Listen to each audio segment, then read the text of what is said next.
Beaucoup d'eau a coulé depuis ce 14 décembre 2012. À 2 pas de l'école Sandy Hook, ce mémorial tout juste inauguré commémore les vies écourtées. 20 enfants de 6 et 7 ans et 6 adultes qui les encadraient. Tués par un ancien élève âgé de seulement 20 ans et collectionneur d'armes à feu. Nicole n'avait que 7 ans quand le tireur a fait irruption dans une classe voisine de la sienne. Le traumatisme de cette journée a mis fin à l'insouciance de son enfance. Ça ne m'a pas changé, ça a fait de moi qui je suis. Ça me met aussi en colère que 10 ans après, cela arrive de plus en plus souvent, et non l'inverse. Marc et Nicole ont chacun perdu un enfant ce jour-là. Avec d'autres parents, ils ont créé une association pour tenter d'empêcher de nouvelles tueries dans les écoles. Leur programme de sensibilisation aurait jusqu'ici permis d'éviter 11 passages à l'acte.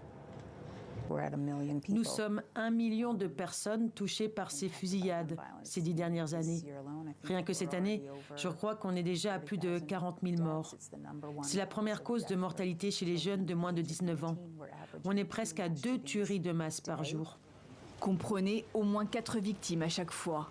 Le quotidien des Américains est émaillé par ces attaques à l'arme à feu dans les écoles, les supermarchés, les lieux de culte. Seules les plus meurtrières ou les plus haineuses font la une des médias.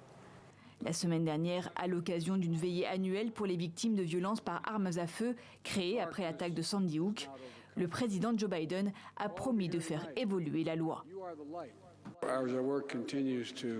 Notre travail continue pour limiter le nombre de balles dans les chargeurs, le type d'armes qui peuvent être achetées et vendues. Nous l'avons fait par le passé et devinez quoi? Ça a marché. En 1994, sous la présidence de Bill Clinton, une interdiction fédérale des fusils d'assaut a permis de presque diviser par 2 les décès dans les fusillades de masse. Quand la loi a expiré en 2004, le président Bush ne l'a pas reconduite et ce type d'attaque a triplé. Chaque nouvelle tentative de légiférer pour limiter les fusils automatiques se heurte à l'opposition des parlementaires républicains et du puissant lobby des armes à feu.